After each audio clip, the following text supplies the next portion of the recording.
how would you feel about getting your regular playing time at first base?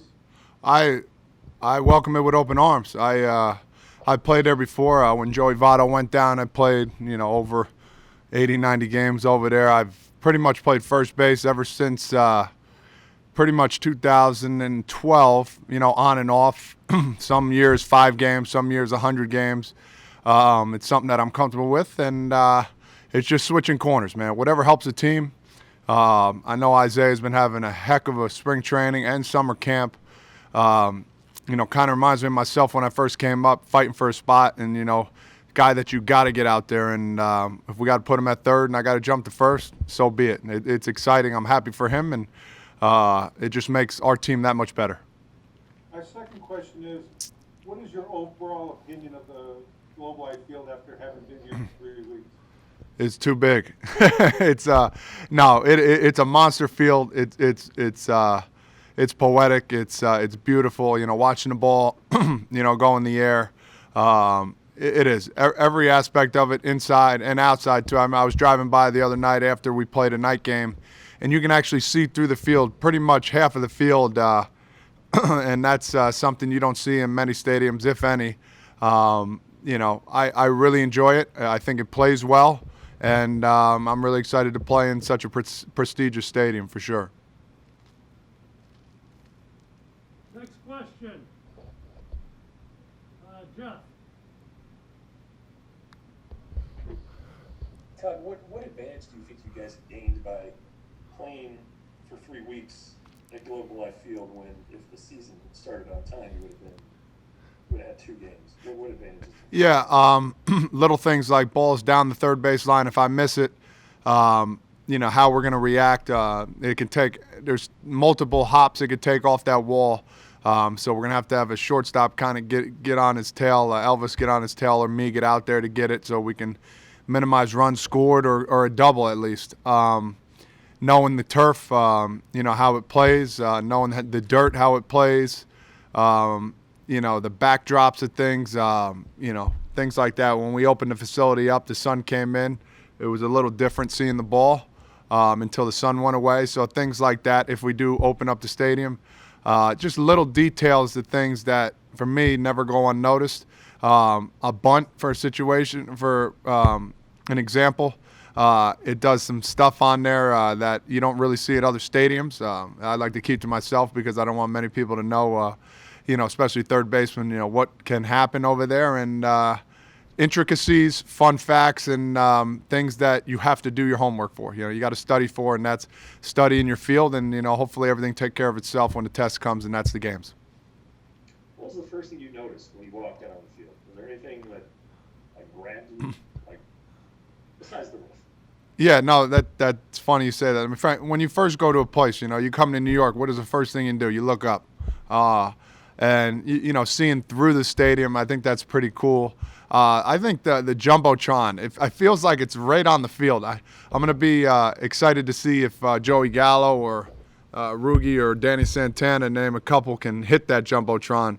It's literally in right field, and it's beautiful. It's on, it seems like it's on top of you, but it really isn't. So that's something, a feature that is spectacular. All right, thanks a lot. You got it. Questions, please. Emily. Hey Todd, as far as it's been a unique season or preseason for everyone. Can you kind of compare it to the camaraderie, the chemistry that you guys have developed? Do you think that these circumstances have enabled that to maybe even be stronger than they would have been otherwise? Yeah, without a doubt. I think first off, it's comfort. You're at home. You're living in a place that you really wanted to, if not a place similar to that. Knowing that you're going home, sleeping in the same bed, and then coming to the field, seeing the guys. You're at your designated locker. Nothing gets switched. When you go to a different, when you're from spring training going to your home stadium, lockers usually get switched around. You get comfortable around people, and I got Shin-Soo Chu next to me and Rugi Odor, and now with how the locker's set up, there's 2 guys actually in front of me about 10 feet away, and I got Trevino and Nick Solak, which I designated because I think those guys, I like to bust their chops. So it's that kind of stuff that, I think is needed. It's fun. We have things in common, and we could talk about every day to keep you calm, cool, and collective. You mentioned Nick, and he's been, a little bit of an anomaly to us. We haven't gotten to know him very well because he hasn't been around that long. He's pretty stoic, keeps to himself. But from what I hear, that's definitely not the way, he's definitely coming out of his shell, I guess we could say. Yeah. I'm starting to get know him more too because we have the same agency, I should say. He's a guy that can hit the ball really far. Young man. He's going to do a lot of great things here in Texas, and I like being around him because he's got that cockiness about him, which draws you to him, and nothing over the top, and he's a guy that wants to learn. So I want to be around somebody like that, and I want to teach him the right ways to do things, and hopefully he can become a superstar. Thank you. You got it. Other questions, please? Evan.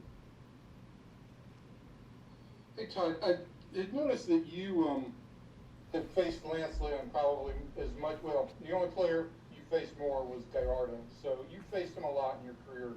How have you seen him evolve as a pitcher, and how has his makeup as a teammate kind of resonated with you? Yeah, he's a guy that I've always wanted to get to know just because facing him a lot, like getting to talk to him and ask him, why are you going to pitch this? What situations, what are you feeling? Because he's a bulldog. He's a guy that's going to throw the fastball, take it or leave it. He's a guy that's going to tell you how he feels, take it or leave it. And I love everything about that because there's no cutting corners with him.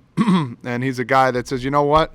Here's my best pitch. You hit it, I'm going to tip my cap. But if you don't, I got you. So he's a guy that's going to come after you. I love everything about the way he pitches. I love the way everything about him off the field. And I've generated a good friendship with him now. And, we've been playing for, a bunch of years now. So when he busts my chops, I always tell him I got 3 or 4 homers off him that are still going. But then he reminds me he's got a multiple strikeouts. So it makes a good friendship and a good bond.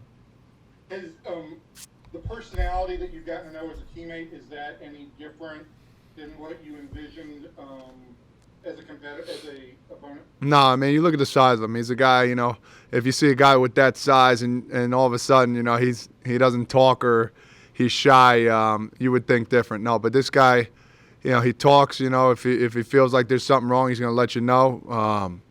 Like I said, I respect it, and I can't wait to go game one with him on the mound, whether he drops in, a couple F-bombs here and there. I love everything about it. So let's get it on. Perfect. Thank you, Todd. All right. Other questions, please? Let's go to Rick Renner. Hey Todd, you've been a big hit on social media with your dancing in between outs and stuff at the ballpark during summer camp. I'm just curious, where does that dancing come from, and do you practice in the mirror? I know. I practice in the shower a lot. I in high school, all my buddies, pretty much taught me how to dance. You gotta, if you went to a party back where I was from, you didn't know how to dance, they're not gonna invite you anymore. So it was something along those lines. I've always had it in me. I like having fun. Sometimes the dance doesn't look pretty good. I don't care, but. I got some rhythm. Some guys have said, you got, pretty good rhythm for a white boy. And I said, I appreciate it. Stuff like that. But I like to have fun and enjoy the moment. And that's pretty much it. So I'm trying to hone that to my kids too. Dance a little bit, act a fool a little bit, be yourself. Yeah, it's been very impressive how you picked up the cameras. Just wanted to ask you, obviously, because of COVID, we have not been in the locker room to see it, but you seem to be really loved by your teammates and hit off with them so quickly. How has this transition been so seamless for you so fast? That's a good question. Maybe it's my personality from Jersey. I don't know what it is. I love talking to guys. I want to get to know them, old or young. And, all I try and do is give respect, and I just want respect in return. And whether it's joking around or having a good time, I just want to have as much fun as possible because really at this point in my career, you never really know when it's the last time you're going to play. And, I want to teach as much as possible. and play as long as I can. So the more fun I have, hopefully that breeds off on other guys, and I'm glad they enjoy it. Thank you, appreciate What it. other questions? Chris? Hey Todd, so the strength of this team is looking like it's going to be the starting rotation. That's what's being talked about a lot. How dangerous can this lineup be? And are you guys like hearing all that noise, like, hey, the strength of the team's going to be rotation, and you're just like, hold up, we're going to be able to put some runs on the board? Like, are you is that kind of the mentality of the hitters right now, or how dangerous is this lineup? No, not at all. Not at all. I mean, we're being honest. We have a good top to bottom pitching staff. And if somebody wants to write that, that's the core, that's fine. We know we're going to come out, and the pitchers know as well. We're going to come out mashing. We're going to come out bashing the ball, and we're not really worried about what people have to say. That's for you guys to write about. But for us, we don't really look into it. We know who we have on the mound, and we're going to have to support them. So whether they give up runs or not, the name of the game is score as many runs, and we got some bashers that are ready to rock, including myself. All right, thank you very much. A couple more. Eric? Unmute yourself, please. Eric, unmute yourself. Eric, you gotta unmute yourself. Hey Todd, how you doing? Good. What's up, bro? Good. First of all, Hawk Harrelson said to say hi. That's and wish you good luck. Oh, that's my guy. Thanks. Tell myself what's up. He's a big fan of yours. Love and, him. I'm a big fan of his. Yes. When you mentioned playing first base for the first time with Cincinnati, was Joey Votto the one who worked with you on learning the position, or was somebody else over there instrumental in helping you defensively? Well, I played every position in the minor leagues, so coming up I was like a super utility then. So when I got called up, I knew I played outfield, I played infield, I've played 6 positions in my career, besides center field, pitcher, and catcher. But it wasn't necessarily Joey. He was hurt. I think it was Chris Spire. Who I think he's a bench coach with the Astros now. What a great guy. He was on my tail, from morning to night. Just let's go, let's get out there, let's go. I'd call him Mr. Red Ass for lack of better terms. But we had such a bond, and he would get on me if I made a mistake, and I loved every second about it because I wanted to be perfect at everything I did. So I would say Chris Spire definitely inspired me, to be the best at each position that I played. So he was a great mentor.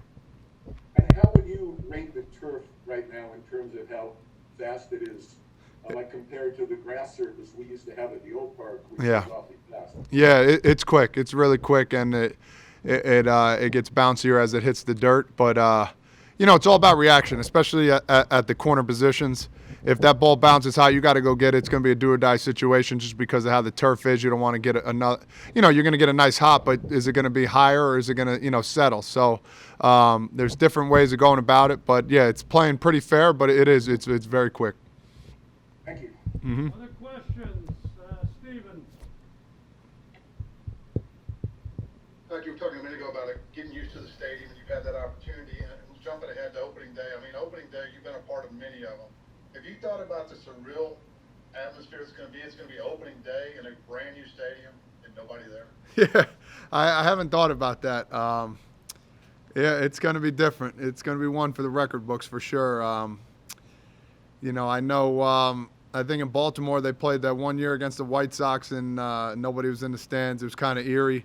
But I think knowing that everybody is going to do it, it's going to be different. It's going to be something I'm going to jot in my notepad and look back and have a nice memory of what happened during that year. So yeah, it's going to be different. There's going to be a lot of echoing. We'll see what kind of crowd noise we're going to have with the background. But yeah, it's gonna be different. But you'll hear me in the background screaming and yelling just like I always do.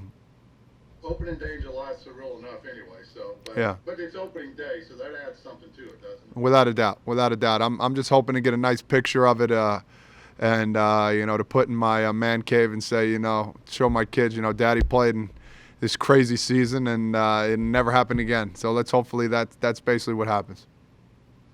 See what we hear from you and Lance out there. Of course. Okay, one more.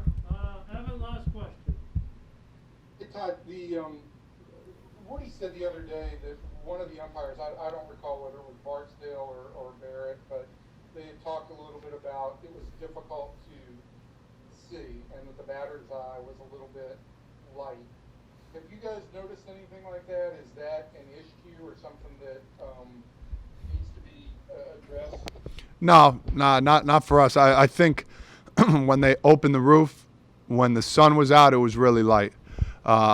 Picking up spin on the ball was different, but I don't know how many times we're gonna have that roof open, so I'm not really worried about it. But no, I haven't heard many guys complain about the backdrop. That's something that as an umpire you're gonna have to deal with because you got to control what you can control, basically. You guys, I mean, when the roof is closed, the backdrop is it's dark green. It's Yeah, I think it's just fine. Okay, thank you.